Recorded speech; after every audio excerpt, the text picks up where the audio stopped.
At the end of the last video, I showed a table full of brakes, bearings, bushings, bolts, arms, seals, subframes, support brackets, sway bar, and end links that I couldn't install because there was a power steering rack in need of a complete rebuild first. Yeah, well, I'm not waiting around to put this together, and I never quit working on it. This is just a video of what I really wanted to do all along, and this is going to be beautiful. The parts I couldn't find OEM replacement for, I've either rebuilt in a previous video, paid someone else to rebuild it that could do it, or sourced it from aftermarket suppliers. When the thing that you're restoring is over 30 years old, you do whatever you have to do, and don't ever let anyone tell you that you can't do something. That's the mentality that's required for this, and it's why I'm using some of the parts that you're going to see. I've heavily scrutinized the aftermarket stuff that's here, and parts like the hub seals, I've already accepted the state of the part supply issues and moved on with my thinking, so I have the bandwidth necessary to be mad about other things. Lots of amazing people have had their hands in helping me complete this project so far. I can't take credit for why all this looks so awesome outside of having an idea, the time, and the business addresses where the wizards practice magic. Detective Coating did all this powder coating and rebuilt these brakes for me, but what I'm best at doing is putting all this back together again now that he's done with it. Or at least I play that guy on YouTube anyway. I'll make you proud, Justin. That's what I'm going to do with this entire subframe today, starting with the sway bar bushings, because that's what goes in right after the steering rack that I rebuilt. You want to assemble it in that order because it's nearly impossible to torque the steering rack bolts with the sway bar in it. Besides, installing the sway bar is easy, right? It's just 2 bushings, 2 bolts, 2 brackets, and a big bent steel bar. You first want to make sure you order the right size bushings before greasing anything, and these are correct, but whenever you're installing these bushings, always grease them.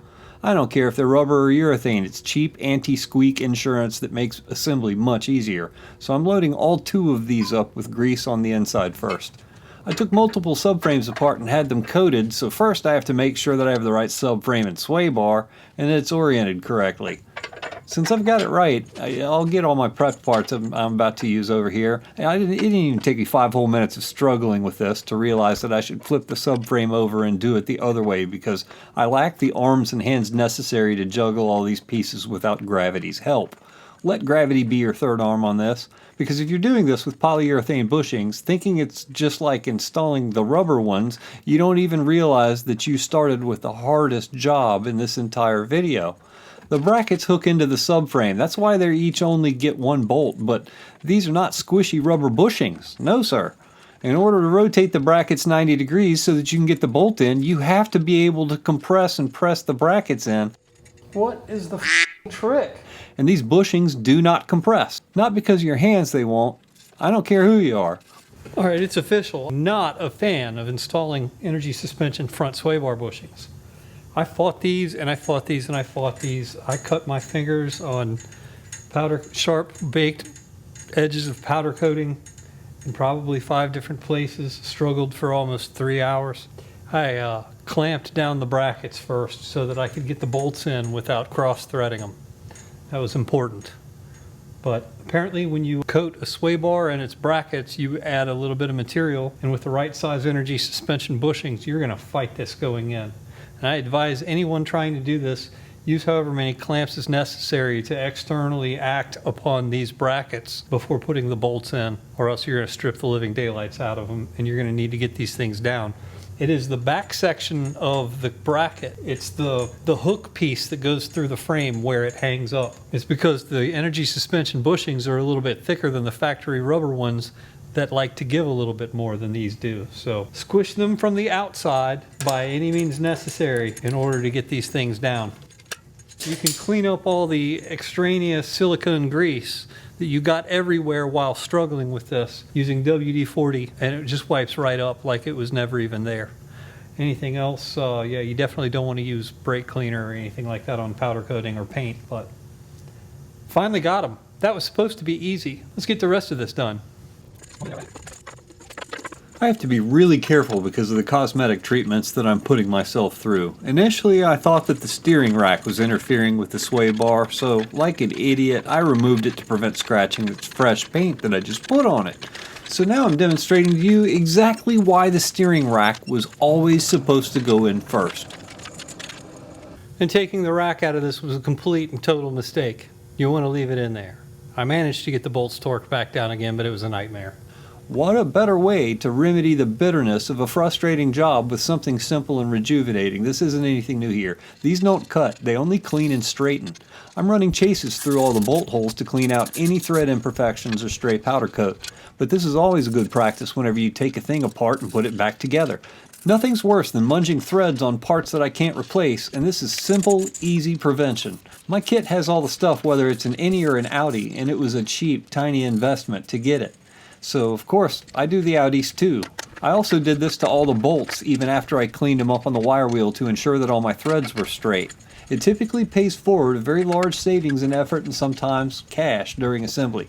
Success! Earlier in the Gallant playlist, I replaced the bushings in a brand new set of Dorman lower control arms, so both of these are already prepped with poly bushings and brand new lower ball joints. The bolts were finished and prepped, and all I need now to do is grease the outside of the bushings and install both of them. Each of these lower control arm brackets have a bushed mount that accepts an M12 by 90 guide bolt, but we're not there yet. There's a grade 7 M10 by 28 bolt securing one side of the bracket and a pair of M10 lock nuts that secure and surround the bushing side where the guide bolt goes. I'm not torquing anything yet. When you install the big, huge M12 by 135 lower control arm bolt, you always want the head towards the ass of the car. If you don't, then when it's installed in the car, along with the engine and transmission, you won't have the clearance to remove these bolts and service the lower control arms. So do not put the bolt heads on the engine bay side. These plates are the bottom slices of bread on the lower control arm bushing and subframe sandwiches. They not only secure the lower control arms to the subframe, but the entire subframe to the chassis with the help of the guide bolts. The health of all of these fasteners and bushings is critical to your car's handling and safety. Time and time again, you're going to see me run the bolts all the way down by hand when I work on my own cars. And the reason why I do this is to detect problems with either the fastener or its hole. You should never have to force anything, so if it's difficult to install by hand, then it's a potential problem that I need to evaluate. Once they're snug without incident, they're all going to get torqued, but not until the subframe is installed in the car. Some bolts, especially the lower control arm bolts when you're using factory rubber bushings, can't be torqued until the car's back on the ground on the wheels under its own weight first. If you don't, then you could cause the brand new bushing to twist and start failing from the very first moment you set it down.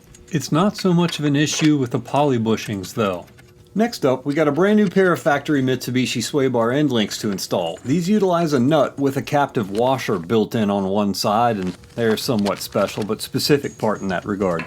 The sway bar's purpose is to tie the front control arms together so that they maintain a consistent ride height, and to only allow differences between the two arms regulated by its capability to twist. Because of its mounting points on the subframe and chassis, this turns into body roll control. But because of this dynamic behavior, flexible end link joints have to be installed between the sway bar and control arms. Brand new. I'm tired of that rack's chains jingling. Let's move back to the workbench. There's a subframe support plate that also connects to the greater subframe here. It takes 5 grade 10 M10 bolts, but one of them really needs to wait right now because it fastens multiple subframe members, not just this plate.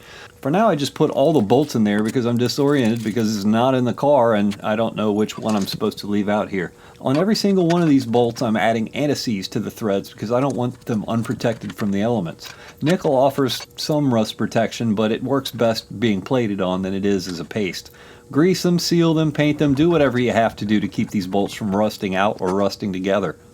Now it's time for the front subframe bushings. These bushings are much simpler than the factory ones that require stacks of rubber and metal washers on either side in a specific orientation and order. There's still a specific order, but there's a whole lot less parts to juggle. For the most part, you just grease and press them in. Use a mallet if you're lazy like me sometimes, but for poly bushings, grease the outside of the bushing first, and then also grease the outside of the pin when installing them. Ultimately, these will be finished off with a topside bushing and a washer as well that you have to carefully align when you install the subframe into the chassis, but poly bushings are much easier to install than the factory ones unless they're sway bar bushings overall. We've now got most of the important stuff put together, but in order to finish the suspension, we still have to touch different parts groups. The front hub, strut, and knuckle assemblies. I've also got parts from the front brake group here, along with some consumable supplies like seals, bearings, and brake pads. All that work we did blasting hubs and restoring them is ready to be put to good use, and the knuckles get any surface rust cleaned up before a thin coat of anti-seize is applied around the bearing surfaces. I intend for these knuckles to remain in a serviceable state moving forward because I know that I'll be the one working on it. Next we visit the press. I drop in a bearing. I use another just ever so slightly smaller Honda wheel bearing race because it's here, and some fixtures from a bushing press kit to press the bearing down into the hub by its outer race. Back at the workbench, install the outer hub seal into the knuckle. And I've never used these metal rim seals before. I've always had the completely EPDM sealed units that, these took some getting used to, but install these so that they're just a millimeter away from touching the rubber seal on the inner race. Installed correctly, they seem to be oriented just so slightly below the rim of the seal boss. The lip of the seal will still protrude slightly like this, but it will seal against the back of the hub without rubbing. But if you can get their installation depth correct, I don't see any reason why these wouldn't last just as long as the factory seals do. Once you've got it, back to the press to mash the hub assembly into the knuckle assembly. When you do this, you want to support the backside of the bearing's inner race. Then add the hub assembly to the stack and press the hub down into the bearing until it stops moving. Made that look easy, didn't I? It's a long and complicated story that led to this, one that involved 3 separate failures on my part involving a successful extraction, but lessons were learned. And I learned it the hard way because now I get to suffer through the holiday parts ordering mayhem and, wait for one $6 outer hub seal to replace the one that I just murdered. I can prep this knuckle and install the bearing for now, I guess. This gives me time to reflect on my decisions, thinking of new ways to avoid this in the future, because I could have posted this video 10 days sooner and possibly be using this garage for something else right now before you even saw the video. But as for the other knuckle, we're not done yet. We did the outer seal, but there's still an inner seal that rides against the axle. Installing this one's more of the same, but there's a snap ring that fits inside that groove there that needs to go back in first. Normally I don't have much trouble getting these started and just using 2 screwdrivers to work it down by hand, but this ring's tweaked a little in just such a way that it's not even letting me set up the trick with the first screwdriver. So I just cheated and grabbed a long needle nose plier set to squeeze it with once I got it to hold still. It works. Check that the snap ring is fully seated, because if there's any tweakage like mine has or the bearing isn't installed correctly, it might not be. I just grabbed a punch and a hammer and walked it around its circumference. If it's seated, your bearing's all good and you can forget about it. Now I'm going to put some extra grease in here because I do that, and pop the seal in just to top this one off. Might as well explain that seal destruction while I wait for the other one to show up though. The first assembly went perfectly, but when I turned the hub, it squeaked. It was too tight against the outermost seal, and the clear coat extended underneath that seal. So I got the first assembly wrong. I needed to, get used to these seals if they're going to be the only ones I can find now. But I needed to strip that clear coat back down to metal around the seal, just like on this one, just like I did on the other one. If I'm responsible for maintaining it, it's important that I don't do things to shorten the lifespan of the new parts I'm putting in here. Nothing should squeak, and these seals barely survive being reused once. I'm pretty much done with the subframe assembly until we install it, so I'm going to set it aside for now. Just getting some extra workbench space, and there's a stack of washers that go with it. Grease the bushing faces with these contact before you install them into the chassis. And we're going to do that soon. These are 1229's original lug nuts, and they're in rough shape. Dorman makes an exact replacement for these M12 by 1.5mm Acorn style lug nuts. It's part number 611-100, and they're $1.79 a piece.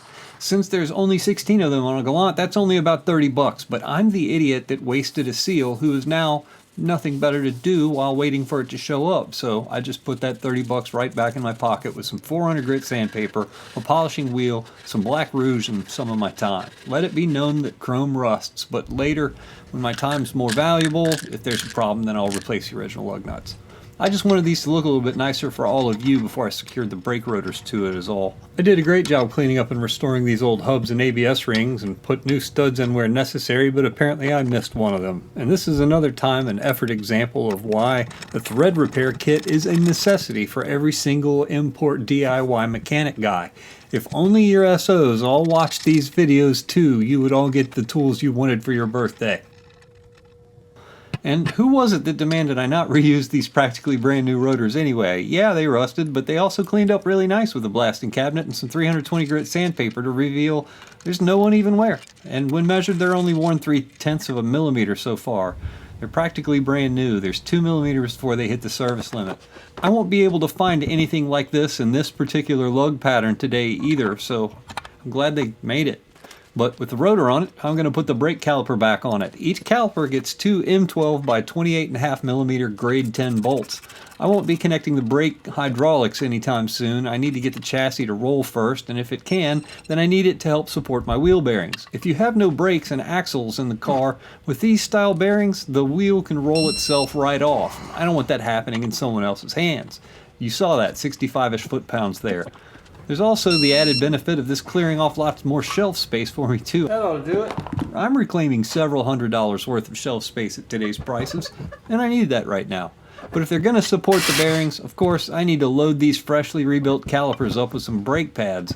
You can see how perfect this masking job was. I couldn't find the seal kit for these anymore, and Justin figured out that recipe and just knocked rebuilding these brake calipers right out of the park. I picked up a premium set of ceramic brake pads that came with a brand new set of shims, and I'm using copper anti-seize on the mounting points for the shims. Next, I loaded up the pads, applied copper anti-seize on the thrust surface contact areas, and then bolted it all right back together. You can see how evenly worn that brake rotor is. Look at it. The brakes were barely scuffed, and I knew that when I bought it. Hopefully that guy forgives me because this has turned out really nice. With brand new everything, they're going to look and perform wonderfully. You'd think this Knuckle was done and ready to go, but it's not. And as far as the other one is concerned, there's nothing I can do until that seal arrives. I can't do the thing they need at the moment, so I'm going to use my time wisely along with someone else's, because you really should have help installing your subframe. I'm going to put the dang thing in. Clean up the 4 outies on the bottom of the chassis to connect the subframe assembly. Make sure all of your bolts and holes for this are in good enough shape to be reused. Repair them if you can. Clean and grease all of them at the very least, but the threads on either part need to mesh and accept the whole torque load. Because no matter what direction you turn the wheel or which pedal you mash or what gear you're in, these are the bolts that allow your car to react to all of your input. If it rusts out, then you have to repair it. So anytime you're working in this part of the car, prevention is key. Pay extra close attention to how it all goes together and use appropriate rust preventative measures on the parts based on its environment and how it's going to be used. If you're the one who took it all apart and knows how it goes back together in the engine bay, then you need to be the one in the engine bay making sure you have everything lined up and going back together properly. After the blasting, cleaning, disassembly, and assembly, no mark I could have made on the steering shaft would have survived, so I just had to make extra sure both the rack and the steering wheel remained centered during assembly, and that I have to do that from the engine bay side. That's tricky. I can't believe it. I nailed it. 1 1/4 turns from center. 1 1/4 turns. Center.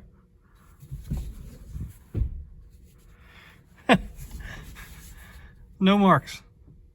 Next, to torque the subframe nuts. They get 65 foot-pounds, though the real spec is from 58 to 72. Next, there's 2 big M12 by 90 grade 10 guide bolts that I mentioned earlier. Grease these, use anti-seize on the threads, do what you have to, but put it back together and torque it down. These get 72 to 87 foot-pounds. Passenger side's done, but if you look at the driver's side control arm, you can see how the front sway bar connects movements from the passenger side lower control arm to maintain the car's balance. All this works only because of these 6 fasteners securing your subframe to the chassis. That's why these bolts are so important. This one's starting to give me a little bit of trouble right off the bat. Fortunately, I could see through the only non-factory hole in the chassis straight down into the back side of the hole and see why. Yeah, I didn't clean this hole out as well as I should have, and there's some rust chunks, but because my thread chases aren't 100 millimeters long, I couldn't get to them, so I have to get more creative. The shank on this bolt was rusty when it came out, but the threads were fine, and I believe I saved it with all the attention and treatments it received. So for this hole, I picked out a steel wire brush, bent the handle into a crank shape, and just scrubbed all the funk out of there until it was gone. It won't straighten threads, and that's why when installing it, I do it by hand or with hand tools, so I can, with air quotes, hear my fasteners say stop. When I installed this bolt, I used anti-seize on the threads and greased my shank to protect it. I didn't go through all this hardware just to make it pretty. I'm doing all of this because this is safety equipment. Easily took the torque load that it was supposed to, so it's all fine. And once bodywork begins, I'll spend a little bit more time in there making it all right. Now we've got a pair of grade 7 M10 by 28 millimeter flange bolts for the other side of the lower control arm bracket, and these get between 58 to 72 foot-pounds. Okay. So 65 then. And then my wrench got mad at me for going 2 pounds over, but it's still in range, and these bolts loved that. Now you see why I aim for the middle. So now J and K are done. Y is done. Z is done. For whatever reason, I decided to struggle with that one on the bench. But we've got to do V, which is the 4 M10 lock nuts with lock washers on the same rear lower control arm brackets, and they get between 25 to 34 foot-pounds. I gave them all 28 and they liked it. I did the same thing to the end links too, which are supposed to be 25 to 32 foot-pounds, and they seemed to like it. Even the sway bar brackets, which call for 22 to 30, liked it. You can use that for most of the subframe. I torqued everything once the subframe's reinstalled from the subframe out so that all the parts are fitting correctly with one another in their proper orientation prior to putting any load on the fasteners. I do this for no other reason than for everything to be settled correctly. This subframe bracket with the bolt that I don't need to torque yet is supposed to be 2 grade 10 M10 by 25s, 3 grade 10 M10 by 45s, and despite their length differences, the service manual has them all listed between 51 and 58 foot-pounds. I set my wrench for 55. The long ones took it, but both of the shorties for me stopped advancing the wrench at around 51, and I quickly stopped before it would drop. I knew what was happening, so clearly I will have to come back and do a little bit more work here as well, but they're fine for now. That takes care of all of the bolts and nuts except for the 2 on the lower ball joint, 4 on the knuckle, and 6 on the struts. I can get the struts out of the trunk and introduce them to their old buddies again now. All this time in that tarp, I'm sure they wonder what was going on. The last time they were together was in a pile on my shop floor, and I know they're happy to see each other. And oh hey, well, the seal I needed came in, so I took extra precautions and made sure that I didn't have that problem again.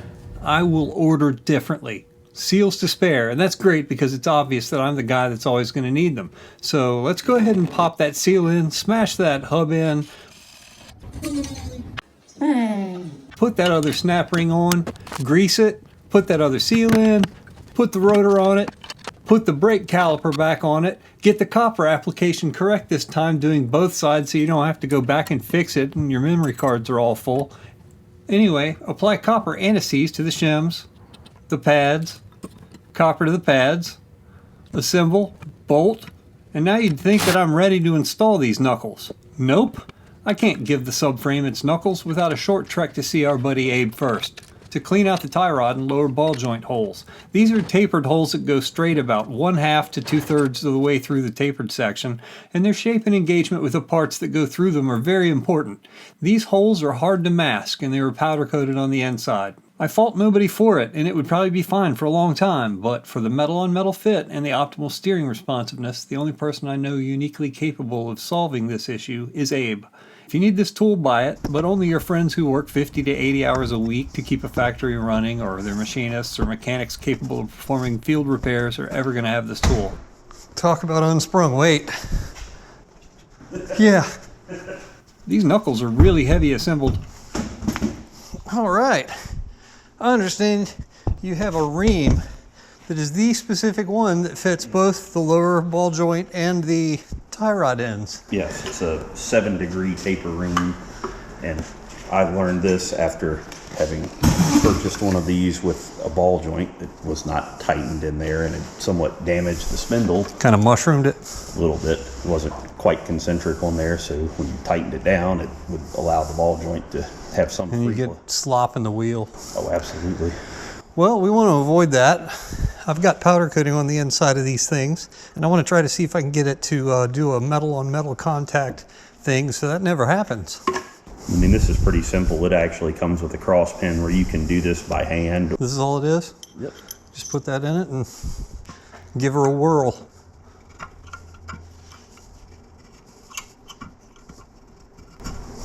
And you'll find that it cuts pretty quickly, so. Yeah, looks like I'm about down to metal there. And this is also a nice tool that if you do find that these surfaces are damaged, you can get this back to a finish where it'll accept the new tie rod end or new ball joint. I don't see any metal on it yet. I think we're still in the powder coat. I feel like skipping on a powder coat. Well, it means it's a nice, good and thick coat on there. Oh, it's phenomenal. He did such a good job on this. Oh, I saw something shiny. That's still all powder coat. Check that out. Oh yeah, that cleans up nicely. Oh, it does. It's one of those tools that's, you don't use it much, but when you need it, and there's no replacement for it. Yeah, what else can you do? If I'm to understand, this is the only tool that fixes this. And this one's been kicking around for quite some time.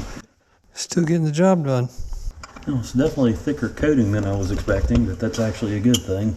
You know, I bought this to restore one that was not just where it had rust, but this hole wasn't completely concentric anymore. And so this makes a way to repair what would otherwise be a junk spindle. So. Yeah, it would have been useless.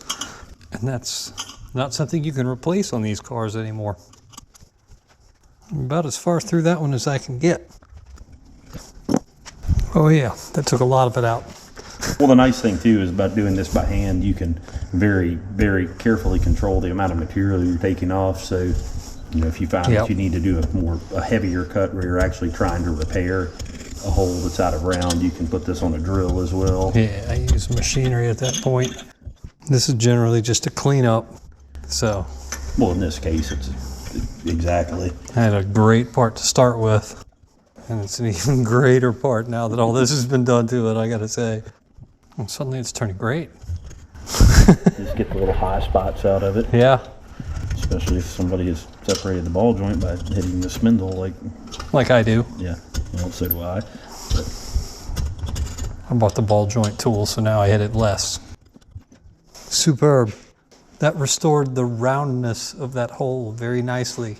You can see that there is part of it that is out of round on the inside. I'll have to put a cell phone camera up in that to really see it, but good job. Boing.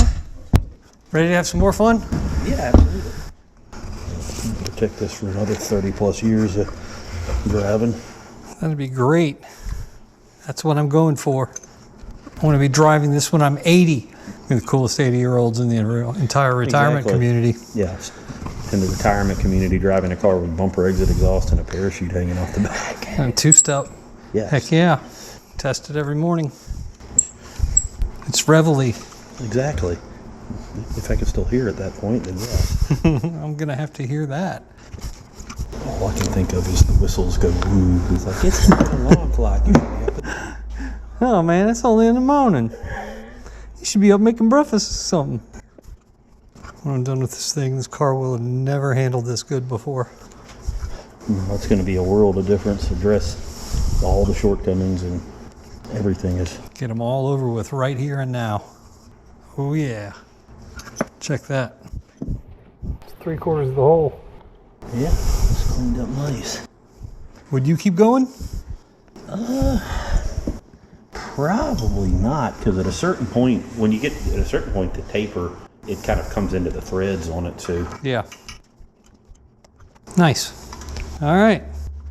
Now for the fun one. If you need one of these things, you can buy them online for between 30 and 80 bucks. Most ball joints on everything else use a 7-degree taper too, so it's a useful tool for most any mechanic that works on cars with any regularity.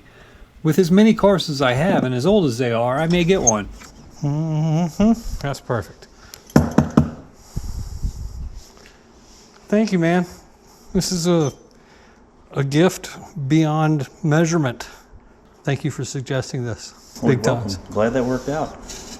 Abe knows it's measurable by $30 to $90 plus shipping and waiting for it, but the gift I'm talking about is immediately curing my impatience because I want to put these things back on the car, and that's the kind of guy he is. But he's been making loads of progress with his Haltech setup, and I always have time for a cold start with only the essential fluids in it.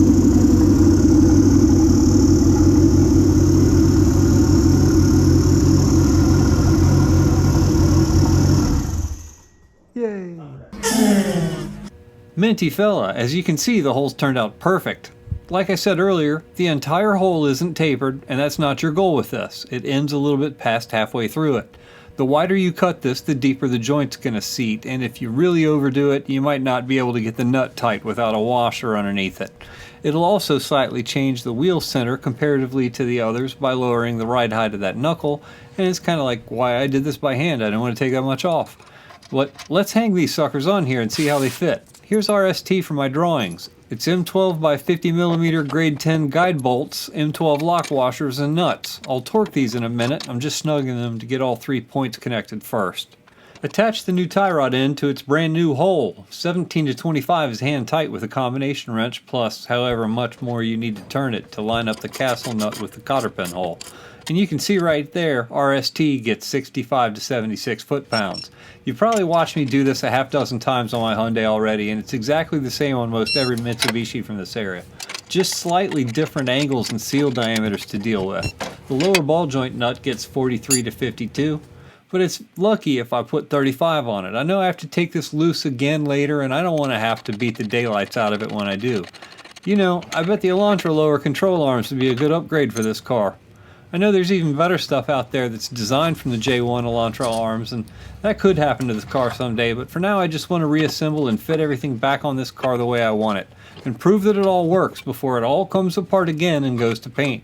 I needed to assess the condition of the subframe and mounts before dumping tons of money into it if it's not a solid foundation to build on. I did find 2 places that do need some attention, though neither are really critical, and I found them, so I'm not going to be the one that fixes every little thing on this car, so mission accomplished.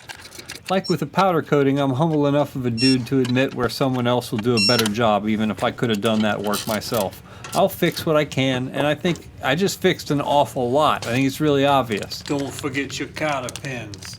And I know there's some areas where I need help, but section 26150, 33050, and 33110 ain't it. I got this. Clearly. With hard work and a little help from my friends, I've got this. For all the gallant people out there, there's your front knuckle hub and brake service parts. Part numbers, quantities, all the things you're going to need to refurbish. There's the subframe parts, and it's no secret this supply is dried up if you're expecting factory bags with factory part numbers on them. Still plenty of inventory in the aftermarket for just about all of it, but how else are you going to find it without the right part numbers? There's the suspension strut and spring info, and I'll confess that I've got some 33050 subframe parts mixed into this list because I ran out of room, but all but 2 of the parts that are in the drawing are in this list except for the 2 that always come with your tie rods and your lower control arms anyway. Next time I'll do my drawing lower down on the board, but I hope that my time and effort compiling all of it helps at least one of you. In order to make this car roll, I need a rear subframe too. The rear of this particular car has everything and more going on as the front subframe does. It's got bearings, bushings, brakes, struts, sway bars, end links, and seals. It's all-wheel drive, so there's even driveline parts bolted into it too. This particular car even has rear steering, so there's supposed to be a rack, a pump, 50 feet of hydraulic lines and hoses, and a valve assembly. If you listen carefully to that previous sentence and observe a couple of the parts on this table, then you've already figured out this one's plan. But I'm rolling, and thank you for watching. Hit the buttons, do the things, share the love, but be sure to stay tubed.